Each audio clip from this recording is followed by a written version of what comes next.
Thank you very much, Professor, and thank you all for attending this and showing up, which is a great thing. And I hope that we can make this a fairly pleasant introduction into Islamic philosophy and ESG. And I see many nationalities here and many languages.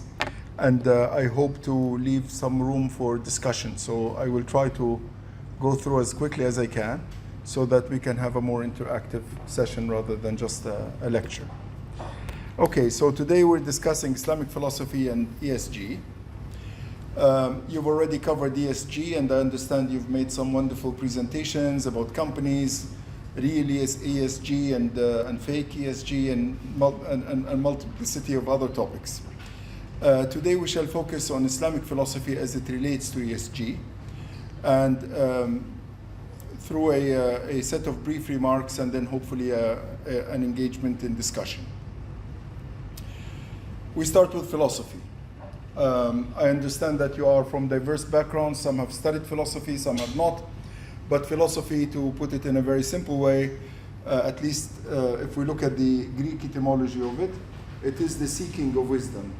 Philo, which is to be a friend of, a seeker of, and Sophia, which is wisdom. So in philosophy, we try to seek wisdom. Now, every civilization has a multiplicity of ways of seeking wisdom. So the Japanese may have wise people like Basho who are seeking wisdom. The Taoists may have Lao Tzu. The Muslims, of course, for their wisdom, depend on the Quran, which we Muslims take as the speech of God himself, and the tradition of Prophet Muhammad, peace be upon him, whom we take as the last prophet in a long sequence of prophets that includes Moses and Jesus and others. Peace be upon them all. So philosophy in a general way is the seeking of wisdom. Of course, I will not get into these debates about what is the nature of philosophy, and there is a huge fight. But we shall assume that philosophy in general, in a generic way, means the seeking of wisdom. Now, as you seek wisdom, you will have different worldviews, you'll have different schemata, gestalten, paradigms, grand narratives. You can choose whichever word you like. I'll go through them very quickly, and each one of these words is very important. We use the word worldview very frequently. It comes from the German translation of the German Weltanschauung. I hope I'm pronouncing it correctly. And Wilhelm Deltay, who was a great philosopher, German philosopher at the beginning of the 20th century, tried to give a typology of worldviews, a typology of Weltanschauung, as he called it. These are like grand ways of looking at the world. So there is, for example, a Taoist way of looking at the world. There is a Buddhist way of looking at the world. And even within Buddhism, there is like pure land Buddhism. There is Zen Buddhism. There are a multiplicity of worldviews. Schemata is the plural of schema. And this is a term that was developed by Immanuel Kant, the German philosopher. It's very important. It is kind of a transcendental scheme of how you look at things, a model of how you look at the world, a kind of a world model, okay? Including the fact that you see the world in space-time, for example, that you see the world under certain aspects of mental activity. So these schemata, also Piaget uses this in his educational theories, okay? Gestalten is the plural of Gestalt. Gestalt is like a form when you see something all at once. I don't know if you've ever looked at the clouds and saw faces and ducks and rabbits when you were young, and you could see them, and you could say, I swear, I see the rabbit in the clouds. That's a Gestalt. Like you see the rabbit, and it comes from the input of the world, but also your interpretive model through which you see the clouds. So this Gestalt is to see a whole rather than a just parts. And there's an important saying in Gestalt psychology that the whole is actually more than the sum of the parts. So you're actually seeing it as a totality.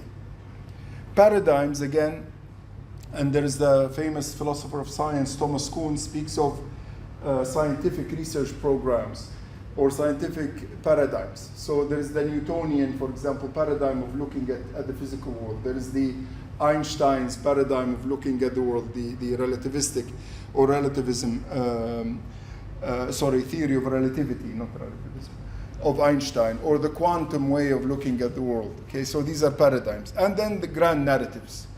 We all live in stories, and there are big stories. Okay, and for example, for a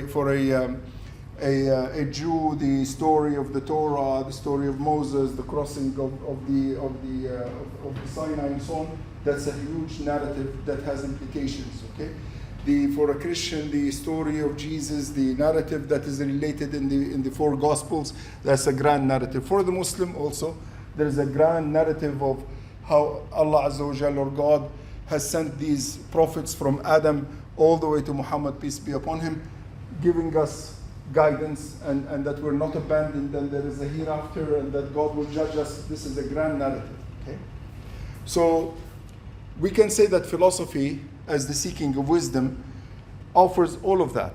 Okay, it basically infiltrates into your worldview, your schemata, your paradigms, your gestalten, and your grand narratives. Okay, so our question becomes, what is the grand narrative? What is the worldview of Islam as it relates to ESG? Okay.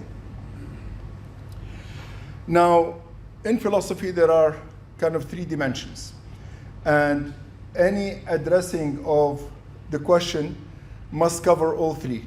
Okay. The first dimension is called ontology, from the Greek on or ontos, which means being. Okay. Logos is the science, so this is the logos of being. Okay, the science of being. How do you look at the world? What does the world consist of?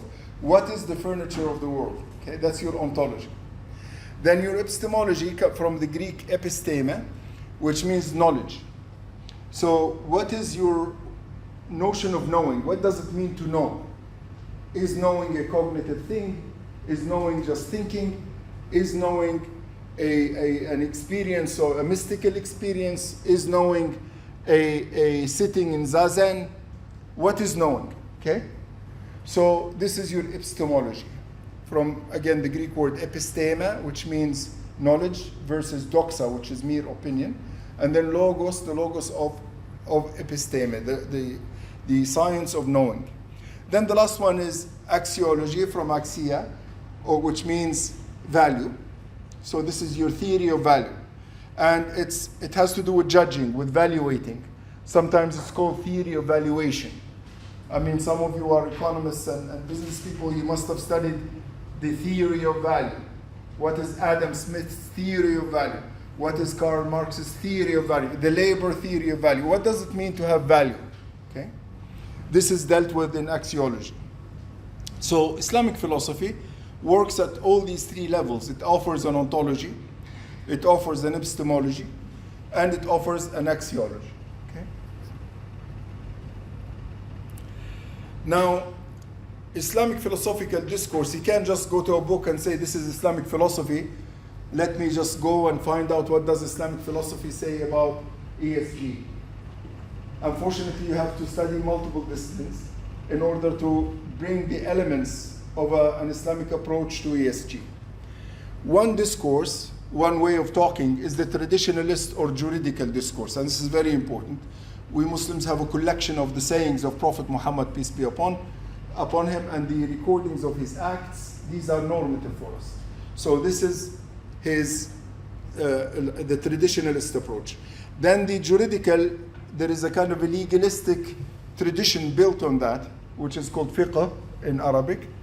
So there is a whole discourse on that. Then there is a theological discourse, and this is covered by a discipline called kalam, okay, which is systematic theology. It is like, if you are a Christian and you're familiar with Christian theology, it will be something like the work of Karl Barth or the work of Karl Rahner. We have similar scholars, different schools of theology, the Mu'tazilites, the Ash'arites, and various other schools. I don't want to give you too many foreign names. Then there is a whole Hellenistic discourse within the Islamic tradition. There is a whole bunch of stuff that's been translated from the Greek and was influenced by Alexandria and the post-Alexander the Great period, which is called Hellenism. So we have people who are writing in Arabic, but in a Greek way, okay? Like Avicenna, Ibn Sina, Averroes, Ibn Rushd, Al-Farabi. These are like, it's more of a Greek tradition, okay? They're very different from the theologians, very different from the jurists. Then we have a whole bunch of Sufis. These are mystical writers who have a spiritual tradition. These include Rumi, who's very famous in the world, and they include the various like Shadili, Abdul Qadir Jailani. There's a whole tradition of tasawwuf. Okay? And then, of course, there is literary discourses. This is called adab in Arabic. And in the books of adab, you also have these grand narratives. So for us to know what the Islamic tradition says, what the Islamic tradition says about ESG, we need to look at all of this. Okay? So what I will present to you is a kind of a hybrid approach that takes from all of these discourses.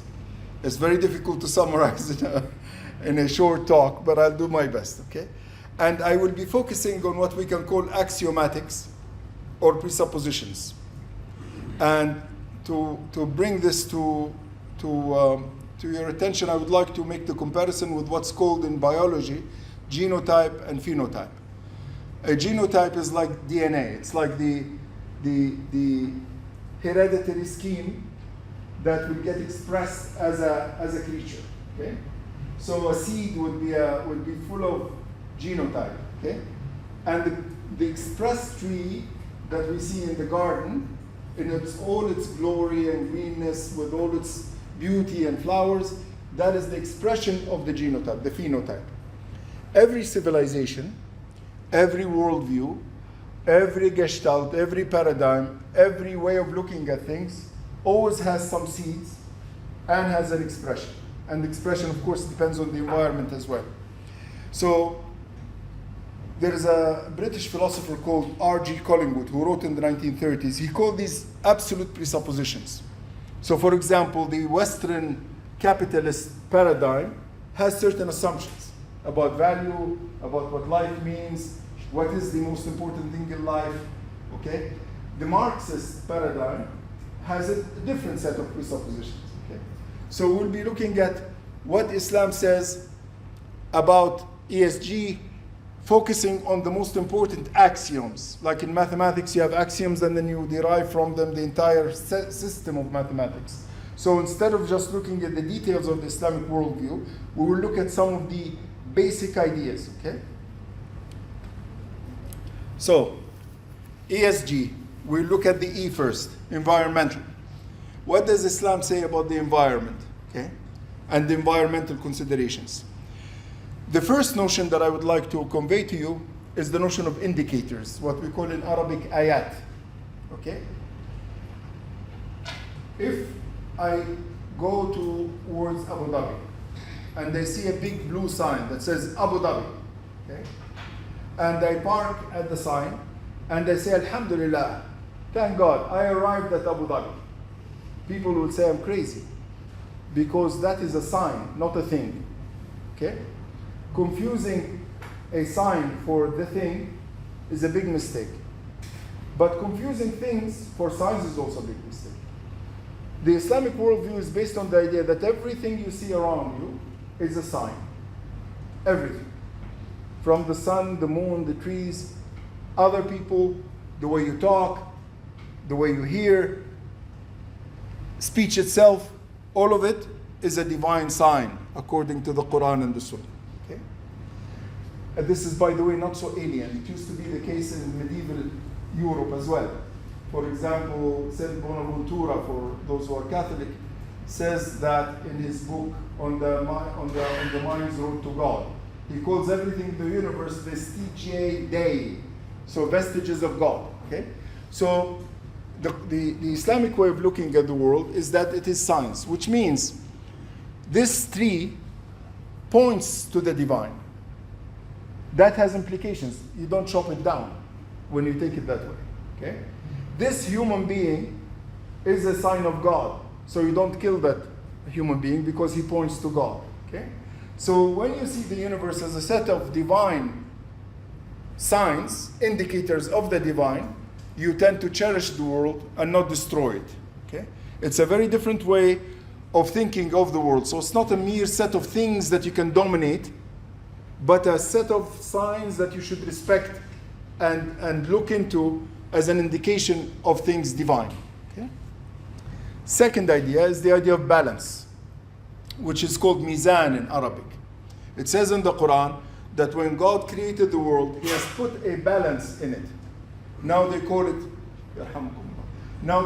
fine-tuning, that the universe is fine-tuned like a musical instrument, so that you have gravitational constant and that you have a constant for acceleration, 9.81 meters per second square, and it doesn't change.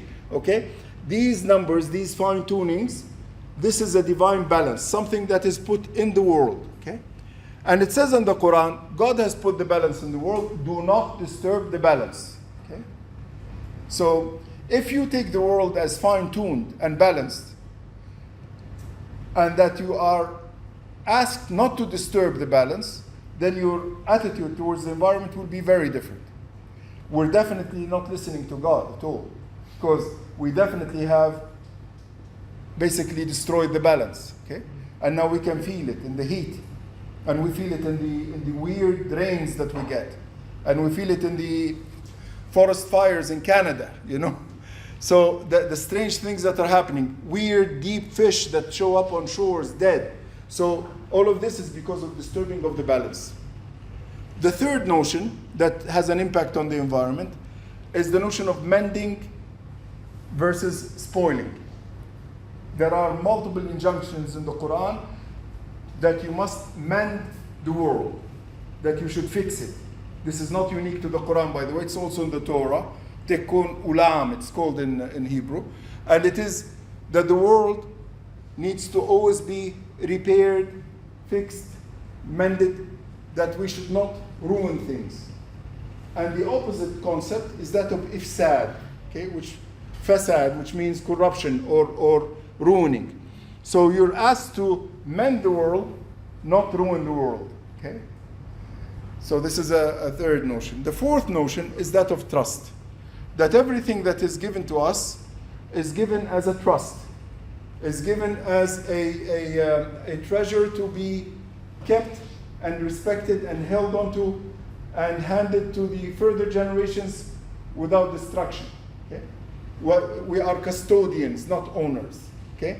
So this is very different from the concept of private property, like I own this, IP rights. You know, like capitalism has this tendency to own things. Okay? The notion in Islam is not owning, it's actually about being a custodian. Wealth is God's. You're given that wealth to keep, to help others with, and then you pass away and you pass on this wealth, and it's a trust. This notion of amana is very important. Okay? These four notions may seem very simple, but they have vast implications on your attitude towards the world, and they impact your environmental attitudes, and attitudes are more important than policies. Policies reflect attitudes, but the more fundamental things are attitudes, your attitude towards the world. And then we come to the S in ESG, which is social. We will also do four notions, fundamental notions in Islam that are very important for how you behave socially. Okay? The first concept is that of mutual kindness, which is marhama. وَتَوَاصَوْا بِالْمَرْحَمَةِ in the Quran it says. Where does that come from? Etymologically, rahima is from rahim, which is the womb of a mother. Okay? It's the word in Arabic for kindness or compassion. God is called most compassionate, most merciful, most kind, Ar-Rahman. Okay? Ar-Rahim. It is the one name that's equivalent to Allah in the Quran. Ud'u Allah or Ud'u Rahman. So call him God, Allah, or call him Ar-Rahman. Ar-Rahman is the one who is kindness. So all social relations are supposed to be built on mutual kindness. And marhama is maf'ala. It's an interactive verb. Okay? Second principle is that of respect of sanctity. You know, there's an amazing author, you should read him sometime. His name is Mircea Eliade. And he has a book which is called The Sacred and the Profane, in which he does a phenomenology of religion. And he says that there are two categories, the sacred and the profane. So when you see something as sacred, you respect it, you treat it with respect, with kindness. Okay? And when you see something as profane, as a mere thing, then you treat it with contempt, unfortunately. You use it, you don't respect it. So respect of sanctity in Islam is extremely important. There are certain things that you have to respect. One of them is life. Okay? The other one is dignity, the dignity of human beings. Another one is their own private things, so that you don't touch their property, their house, you don't enter someone's house without permission, you don't, all of this, there are hudud, there are limits, okay? And these limits come because of respect for the sanctity of the human being and all that surrounds the human being. That has an impact for social behavior, of course. Then we have a third notion, which is the notion of rights of proximity, حقوق الجار in Arabic, okay? It's a very interesting concept. It basically says that if I'm here and I have a neighbor, I have a duty to this neighbor, and the second neighbor, and the third neighbor, up to 7 neighbors on this side, and then 7 neighbors on this side, 7 neighbors on this side, 7 neighbors on that side, okay? So I have a set of duties into the proximate, al-jar, okay? To the proximate and to the distant neighbor, okay? Al-jar, the junub, the one who's distant. Why is this important? I don't know if you've ever studied something called cellular automata in mathematics, okay? It's the basis of a field called artificial life in the theory of complexity. They discovered that if you have a cell with a very simple set of rules on how it should behave towards the cells next to it, that you can have these amazing complex patterns that look like life itself. And a very simple example is flocking. You know, when you look at ducks flying or birds migrating, you see that they make these patterns, you know, beautiful patterns but there is no pattern in any brain amongst the birds.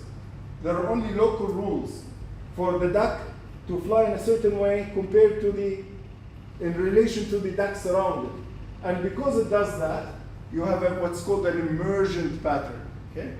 So locality in Islam is very important. It means that if you respect the local, you will have a pattern of respect in the general community. That's a very important notion. So it's not a respect imposed from above, but a respect radiating from within, from the locality. You act locally, as they say, and that will have global implications. The last notion that we would like to, of course, there are lots of other notions. I'm just choosing what I think are axiomatic. The last one here is propriety, what is called ihsan. Ihsan is a very difficult word to translate. Hasan means also beautiful. It means pretty. Hasan means good. It means proper. Okay? Ihsan is to actually increase the beauty in the world, to increase goodness in the world. It's what the Greeks call to agathon, to do what is good. Okay? In everything you do. So everything you do, you try to do properly. And it says, when Prophet Muhammad was asked, what is ihsan? He said, it is to worship God as if you see him, for if you do not see him, he sees you. So it's what the Buddhists call to live with mindfulness. So even as you're washing the dishes, you're mindful of your act of washing the dishes. When you're eating, you're actually savoring the food that you're eating, and you're not just gobbling the food. Okay? So ihsan is a way of being in the world, and it has social implications. And we go now to the G, which is the governance. What does Islam say about governance? First of all, we have the notion of positional duties in Islam, wajibat. You know, the entire literature on human rights, since Eleanor Roosevelt, God bless her, developed this discourse in the 1940s, has been too fixated on rights. We want the rights for this and rights for that and rights of that. Very little talk of duties. Okay? Islam doesn't talk so much about rights, talks more about duties. Why? Because if everybody does their duty, rights would be taken care of. Okay? And this is not alien to the Western world. This actually used to be the way ethics was done. For example, the British Bradley has an essay which is called My Position and Its Duties, from which we get the term positional duties. Basically, every person has a set of positions in life. So someone is a father and a son and a worker and a co-worker, a subordinate and a boss all at once. Each one of those positions has certain duties associated with it. Imam Ghazali, who died in 1111, has an entire book of ethics based on saying what are the duties for each position. Okay? This is, again, present in the British idealist tradition and also in Roman philosophy, especially the Stoics. For example, Cicero has a book which is called De Officiis, which is based on this notion. The second notion is accountability, that there will come a day of reckoning when you will be asked, what have you done with the trust that you were given? Okay? That there will be a husba, hisab, that there is a hisab means accounting, okay? It means counting.